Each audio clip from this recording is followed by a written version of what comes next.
The evening began like any other, quiet and ordinary. The kind of moment that never warns you it is about to change your life. Emily Carter stood in her kitchen, rinsing a coffee mug she no longer needed, listening to the soft hum of the refrigerator. Outside, the sky faded into pale blue, and the neighborhood settled into its familiar calm. She had lived in this house for 11 years, long enough to know every sound it made. Long enough to feel safe and trapped at the same time. Emily was 36. Married, stable, and deeply tired in a way sleep could not fix. Her husband, David, sat in the living room, eyes fixed on his laptop. He worked even when he did not need to, using busyness as a shield against conversations neither of them knew how to start anymore. He was a good man. Emily had no reason to hate him. Somehow it made everything harder. When the doorbell rang, Emily flinched. David looked up. "That'll be Ryan." Emily dried her hands slowly. She had heard Ryan was coming to stay, but the news had barely registered. David's younger brother lived far away in Canada. He rarely visited. To Emily, he existed mostly as a name mentioned. In family stories and holiday phone calls, she opened the door. Ryan Carter stood there with a tired smile and a small suitcase. He looked thinner than she expected, older than his age, as if something heavy had followed him across the border. His dark hair was slightly uncombed, his eyes alert but worn. "Hi, Emily," he said. His voice was gentle, careful.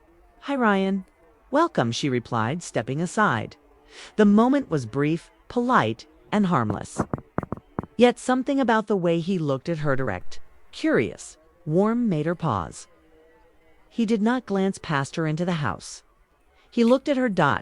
David greeted his brother with a quick hug, already talking about traffic and schedules. Ryan listened, nodded, smiled. Emily watched from the kitchen doorway as they talked, noticing how different they were. David's words came fast and flat. Ryan's responses were thoughtful, slower, as if each one mattered. That night they shared dinner at the table. It was simple food, simple talk. Ryan thanked Emily for cooking, not casually, but with real appreciation. He asked questions and waited for the answers. When Emily spoke, he did not interrupt. She felt something loosen inside her. After dinner, David returned to his laptop. Ryan helped clear the dishes without being asked. Their hands never touched, but Emily was suddenly aware of how close he stood. The air between them felt warm. "You didn't have to help," she said. "I wanted to," Ryan replied. "Later." Emily stood alone in the hallway, listening to the house settle for the night. She told herself nothing was happening. Nothing had happened. And yet her thoughts kept circling back to Ryan's quiet attention, the way he made her feel present. The next morning, Emily woke early. David had already left for work. She poured herself coffee and found Ryan at the kitchen table, reading on his phone. "Morning," he said, smiling. "Morning," she replied. They talked while the coffee cooled. Ryan mentioned his recent breakup, briefly and without drama. Emily did not push. She sensed he had shared enough. "It's strange," Ryan said, staring into his mug. "Starting over at this age?" Emily nodded. "Sometimes staying feels just as strange."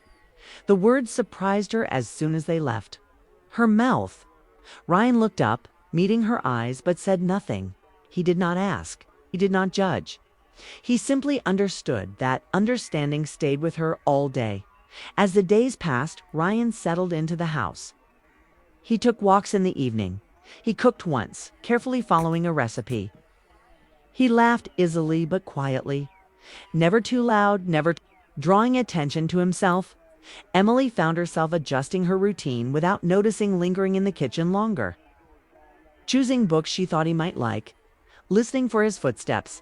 She told herself she was being polite. Nothing more.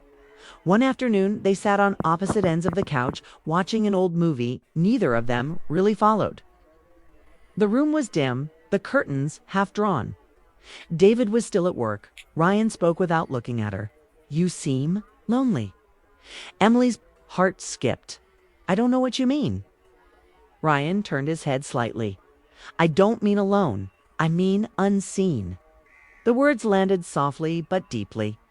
Emily swallowed. You shouldn't say things like that. I'm sorry, he said quickly. I didn't mean to cross a line. But the line had already begun to blur. That evening, Emily stood on the back porch, wrapped in a sweater, watching the sky darken. The air smelled like rain. She heard the door open behind her. Ryan stepped outside with 2 mugs. I made tea, he said. Chamomile. I hope that's okay. She accepted it, their fingers brushing for the briefest moment. A small shock ran through her, sharp and unwelcome. They sat in silence, listening to the wind move through the trees. Thank you for letting me stay, Ryan said after a while. I didn't realize how much I needed a quiet place. Emily stared ahead. Sometimes quiet can be loud. Ryan smiled slightly. You always say things like that.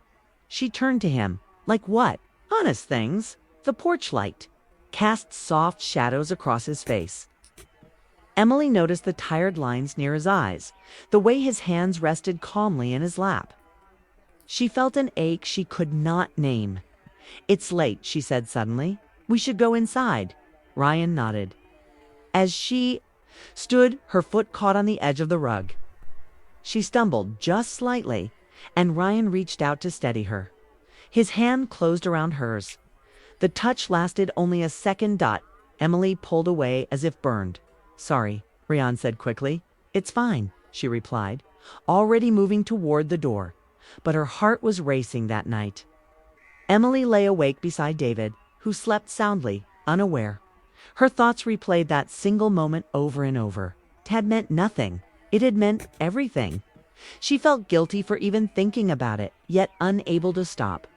Down the hall, Ryan sat on his bed, staring at his hands, wondering how one small touch could feel more real than years of memories. The next day, Emily avoided him. She stayed busy, ran errands, cleaned rooms that were already clean. When Ryan spoke to her, she answered politely, briefly. He noticed, but did not press. That restraint only made things harder. In the afternoon, a storm rolled in, heavy and sudden. The power flickered. Emily lit candles. The house felt different in the dim light, smaller, closer. Ryan stood in the doorway of the living room. Emily, he said, did I do something wrong? She shook her head. No, I just need space. He nodded slowly. I understand. But understanding did not erase the tension. It wrapped around them, thick and silent. That evening, David announced he would be traveling for work the following week. Emily forced a smile and wished him luck. Ryan said nothing, but his gaze lingered on her a moment too long. Later, Emily found herself standing at the sink again, staring at her reflection in the dark glass. She barely recognized the woman looking back. She realized then that something inside her had already shifted. No words had been spoken, no promises made, but the line she had sworn would never be crossed now felt dangerously close. And as the storm outside finally broke, Emily understood that this was only the beginning. The morning David left for his business trip felt heavier than it should have. Emily watched him pack with practiced calm, helped fold a shirt, reminded him about his charger. They kissed goodbye at the door, a quick and familiar touch that carried comfort, but no spark. When the door closed behind him, the house fell silent in a way that made Emily's chest tighten. She stood still for a long moment, listening to the quiet she had once wanted and now feared. Ryan came downstairs later, already dressed, already awake, with thoughts he had not slept away. They exchanged polite greetings, careful smiles. Nothing had changed, and yet everything had. Emily busied herself with chores, moving fast, avoiding stillness. Ryan kept his distance, respecting the boundary he had promised himself he would not cross again. By afternoon, rain began to fall. Sky darkened early, and the house felt wrapped in gray. Emily stood by the window, watching drops slide down the glass, her reflection blurred and uncertain. She felt restless, pulled in opposite directions by duty and desire, by loyalty and longing. She told herself this feeling would pass if she ignored it long enough. Ryan broke the silence gently. "Emily, can we talk?" She hesitated, then nodded. They sat at opposite ends of the living room, the space between them wide and charged. Ryan spoke first, his voice steady but low. He said he planned to leave sooner than expected, that staying felt wrong, that he did not want to cause harm. Emily listened, her hands folded tightly in her lap. "I never asked for this," she said quietly, "but pretending it isn't happening feels like lying." Ryan met her eyes. "I care about you. That's the problem." The honesty in his voice unraveled her. Emily stood, pacing once, then stopping in front of him. She admitted how unseen she had felt for years, how she had learned to speak less, want less, expect less. She admitted that being noticed again felt like breathing after holding her breath too long. Ryan listened without interrupting, his expression soft, his pain visible. The rain grew louder. The house felt smaller. Emily realized that waiting would not make this easier. She took a step closer.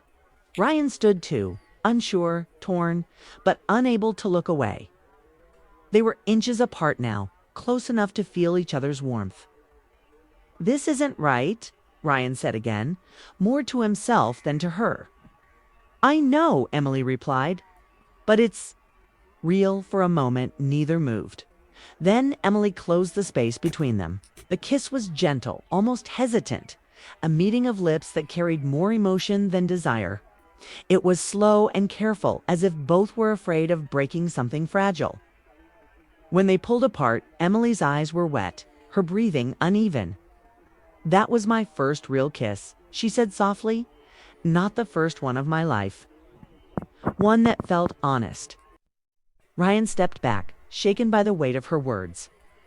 He knew then that staying would only deepen the wound. He apologized, not for the kiss, but for the pain that would follow. Emily nodded, accepting what could not be undone. That night, they kept their distance. Sleep came slowly, if at all. Emily lay awake, thinking of all the versions of her life that had never existed.